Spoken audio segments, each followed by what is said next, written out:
कल युवाओं के स्किल डेवलपमेंट से जुड़ी योजना की शुरुआत करेंगे। इस योजना के तहत देश भर के 1000 सरकारी आईटीआई को अपग्रेड किया जाना है। नरेंद्र मोदी जिस तरह से बोल्ड फैसले कर रहे हैं, उसकी वजह से ही पूरी दुनिया उनकी कायल हुई बैठी। आप रूस और पुतिन को देखना लीजिए। अमेरिका ने इतना प्रेशर बनाया, लेकिन भारत ने साफ कर दिया कि रूस से दोस्ती ना टूटेगी, रूस से तेल खरीदना बंद नहीं करेंगे। अब मोदी के लिए पुतिन अमेरिका से भिड़ गए, ट्रंप से भिड़ गए। मोदी के लिए पुतिन ने ऐसी ऐसी बातें ट्रंप को सुना दी जो आज तक कोई नहीं कह पाया। टैरिफ के मुद्दे पर अमेरिका को जवाब देते हुए पुतिन ने कह दिया भाई भारत की तरफ से कि क्या समझे हो, भारत की जगह आगे झुकने वाला नहीं है, भारत स्वाभिमानी है, भारत के लोग ऐसा अपमान बर्दाश्त नहीं करेंगे। रूस के राष्ट्रपति ने भरोसा जताया कि भारत अपने हितों को देखते हुए रूस से तेल खरीदना बंद नहीं करेगा। पुतिन ने कह दिया भाई कि पीएम मोदी को जानते नहीं हो, पीएम मोदी बहुत समझदार नेता हैं जो भारत के हित को प्रोटेक्ट करते हैं। यानी पुतिन जैसे बड़े बड़े नेता ट्रंप को समझा रहे हैं कि क्या मोदी से भिड़ रहे हो यार, नहीं जीत पाओगे। क्या नए भारत से भिड़ रहे हो, नहीं जीत पाओगे, अमेरिका को झुकना होगा भारत के सामने। यह भारत की रणनीतिक स्वतंत्रता और स्वायत्तता को दर्शाता है। दूसरी तरफ भारत में सियासी फायदे के लिए नरेंद्र सरेंडर जैसे नैरेटिव गढ़े जाते हैं। इसलिए आपको समझा रहा हूं ये कंपैरिजन। जिनको लगता है बहुत मामूली बात है, क्या है दुनिया में फास्टेस्ट इकोनॉमी बने, क्या है जीएसटी में रिफॉर्म हो रहा है, क्या है इतना 2-2 लाख 3-3 लाख का जीएसटी, 3-3 लाख करोड़ का जीएसटी कलेक्शन आ जा रहा, क्या हो गया? ये हो गया बॉस, ये हो गया। अमेरिका के पास पैसे नहीं है देने के लिए। पीएम मोदी और भारत की तारीफ करते हुए रूस के राष्ट्रपति ने ट्रंप के टैरिफ की हवा निकालने वाला प्लान भी सामने रख दिया। और इस प्लान के तहत अमेरिका के टैरिफ की वजह से जो नुकसान भारत को हो रहा है, रूस उसकी भरपाई करने की कोशिश करेगा।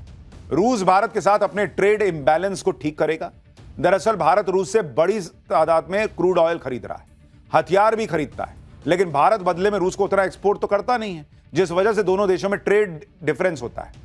पुतिन ने अपनी सरकार को इस बारे में एक प्रपोजल बनाने के लिए कहा है ताकि भारत के साथ ट्रेड इंबैलेंस को कम किया जा सके। पुतिन ने कहा कि ट्रेड इंबैलेंस को हटाने के लिए रूस ज्यादा एग्रीकल्चरल प्रोडक्ट्स और मेडिसिन भारत से खरीद सकता है।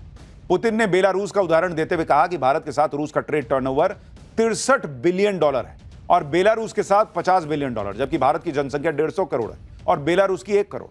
यह उदाहरण देते हुए पुतिन ने माना कि कई ऐसे सेक्टर हैं जिसमें ट्रेड को बढ़ाने की बहुत गुंजाइश है। यानी पुतिन कह रहे हैं भाई कि तुम मेरे दोस्त हो, तो यह क्यों होगा कि खाली तुम ही खरीदते रहोगे और मैं बेचता रहूंगा। अब ऐसी व्यवस्था करेंगे कि तुम भी बेचो, हम भी खरीदेंगे, तुम्हारी इकोनॉमी को और बूस्ट देंगे भाई। पुतिन इस साल दिसंबर में भारत भी आ रहे हैं। पुतिन ने कहा कि वो इस मुलाकात को लेकर बड़े एक्साइटेड हैं। वो अपने भरोसेमंद दोस्त मोदी से मिलने को उत्सुक है। दिसंबर में करेंगे, 5-6 दिसंबर के आसपास आएंगे। भारत की तारीफ करने के साथ साथ रूस के राष्ट्रपति ने ट्रंप की तगड़ी क्लास भी लगाई। तेल खरीदने पर भारत को कोसने वाले ट्रंप और उनके सलाहकारों को पुतिन ने आईना दिखा दिया। पुतिन ने वो आंकड़े सामने रख दिए जिससे अमेरिका का डबल स्टैंडर्ड सामने आ गया। रूस के राष्ट्रपति ने बताया कि खुद अमेरिका रूस से यूरेनियम खरीदता है, जबकि भारत को रूस से व्यापार करने से रोकता है। पुतिन ने कहा कि रूस अमेरिका को यूरेनियम बेचने वाला दूसरा बड़ा सप्लायर है। साल 2025 में अमेरिका को यूरेनियम बेचकर रूस को करीब $1.2 बिलियन मिलने का अनुमान। तो पुतिन ट्रंप को एक्सपोज कर रहे हैं भाई भारत के लिए, मोदी के लिए, कि तुम लोग क्या मोदी के पीछे और भारत के पीछे पड़े हो जी। तुम तो खुद हमसे खरीद रहे हो, ना खरीदो हमसे। अगर तुमको लगता है मेरे पास पैसा आ रहा है इसलिए मैं यूक्रेन से लड़ रहा हूं, तो तुम खरीदना यूरेनियम बंद कर दो। भारत से क्या भिड़ रहे हो, नौटंकी करते हो। पुतिन ने एक ही झटके में उस अमेरिका को एक्सपोज कर दिया जो यूक्रेन युद्ध के लिए भारत को जिम्मेदार ठहराने में लगा हुआ था। यही वजह है कि जब ट्रंप ने यूरोप के देशों से भारत पर टैरिफ लगाने के लिए कहा तो यूरोप के देश भी पीछे हट गए। यूरोप के देश ये जानते हैं कि जब वो खुद रूस से अपनी एनर्जी जरूरतों को पूरा कर रहे हैं तो किस मुंह से भारत को रोकेंगे बॉस। एक तरफ तो दुनिया के बड़े बड़े नेता भारत की ताकत को मान रहे हैं, नरेंद्र मोदी के नेतृत्व में नए भारत का जलवा मान रहे हैं। राहुल गांधी, कांग्रेस पार्टी, भाई ये लोग ऐसा माहौल बनाने में लगे हैं जैसे मोदी ने सब बर्बाद कर दिया।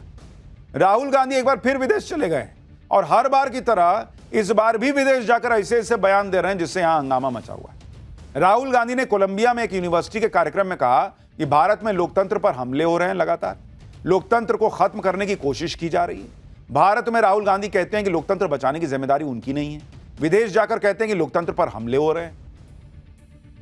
नरेंद्र मोदी दुनिया में जाते हैं, दुनिया को बताते हैं कि भारत बहुत शानदार गति से आगे बढ़ रहा है।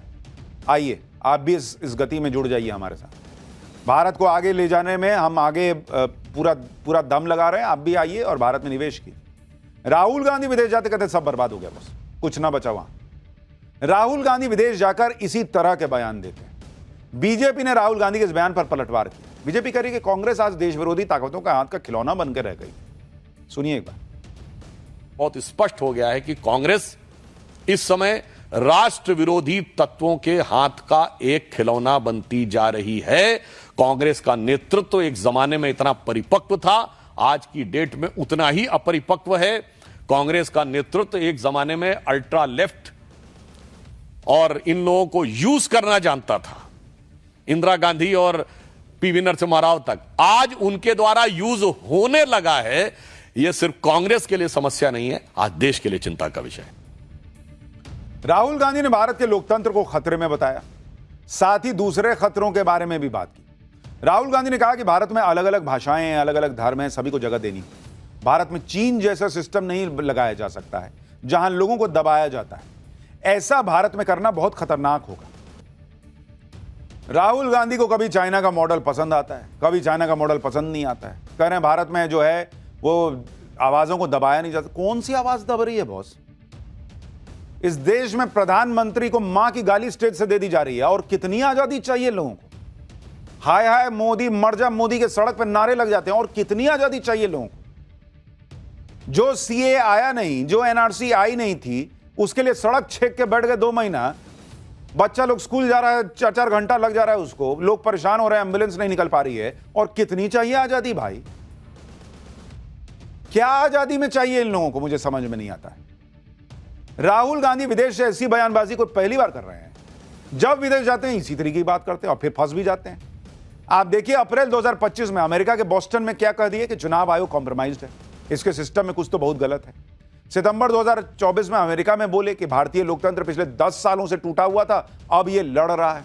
सितंबर 2023 में ब्रसेल्स में कहा था कि भारत में फुल स्केल असॉल्ट हो रहा है, भारत में भेदभाव और हिंसा बढ़ रही है। 2022 में लंदन में बोले कि भारत की संस्थाएं परजीवी बन गई हैं, डीप स्टेट यानी सीबीआई ईडी को डीप स्टेट बता दिया, भारत को चबा रहा है। मार्च 2018 में मलेशिया में कहा था कि अगर प्रधानमंत्री होता तो नोटबंदी प्रस्ताव कूड़ेदान में फेंक देता।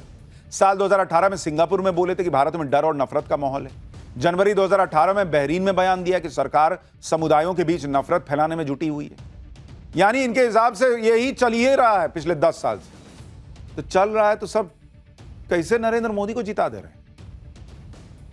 बीजेपी राहुल गांधी के इस पैटर्न पर पलटवार कर रही है। बीजेपी कह रही है राहुल गांधी जब विदेश जाते हैं वो कुछ नया सीख के आते हैं। इस बार जब लौटेंगे तो जो सिखाया गया होगा वो आकर बोलेंगे। खैर, राहुल गांधी यहां एटम बम फोड़े, हाइड्रोजन बम फोड़ने की बातें कर रहे हैं वो तो समझ में आता है, लेकिन वहां उन्होंने कार्यक्रम में ऐसी बात बोल दी कि लोगों का दिमाग फट गया अपने आप सुन के। उनके बयानों पे बड़ा विवाद हो रहा है। कोलंबिया में ही राहुल गांधी ने कार और बाइक के वजन को लेकर ऐसा सवाल पूछ लिया कि लोग दिमाग हिल गया भाई कि कहना क्या चाहते हो। राहुल गांधी कह रहे हैं कि बाइक जो है वो 2 लोग को लेकर जाती है तो 100 किलो की है और गाड़ी 3000 किलो की है, उसमें एक आदमी भी बैठ के जा रहा है तो 3000 किलो की गाड़ी क्यों है भाई? अब ये सवाल सुन के सड़क पर खड़ी गाड़ियां और बाइक आपस में भिड़ गए, बाइक पलट गई। करिए कि क्या सवाल था भाई, हम लोग तो आज तक सोचे नहीं। Very deep. कोलंबिया की EIA यूनिवर्सिटी में राहुल गांधी ने सवाल पूछा, खुद जवाब भी दिए क्योंकि बाकी तो कोई जवाब दे नहीं सकता था इस सवाल का।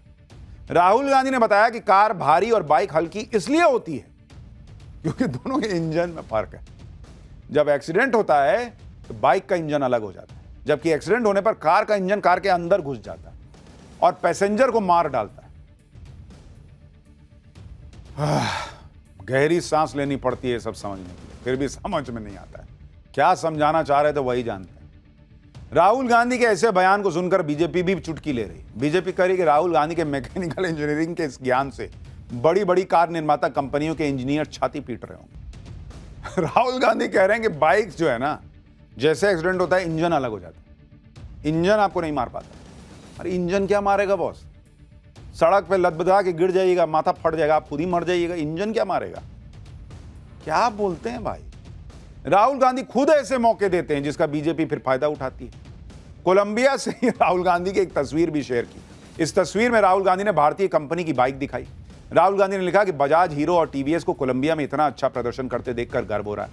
यह दिखाता है कि भारतीय कंपनियां इनोवेशन से जीत सकती हैं, भाई भतीजावाद से नहीं। यानी राहुल गांधी को इंडियन कंपनियों के प्रोडक्ट विदेश में देखकर गर्व हो रहा है। इसी पे तो पीएम मोदी जोड़ न दे रहे थे boss. PM Modi make in India शुरू करते हैं, भारतीय कंपनियों को सुविधाएं देते हैं जिससे भारत आत्मनिर्भर हो। For more of such videos, do like, share and subscribe to ET Now Swadesh.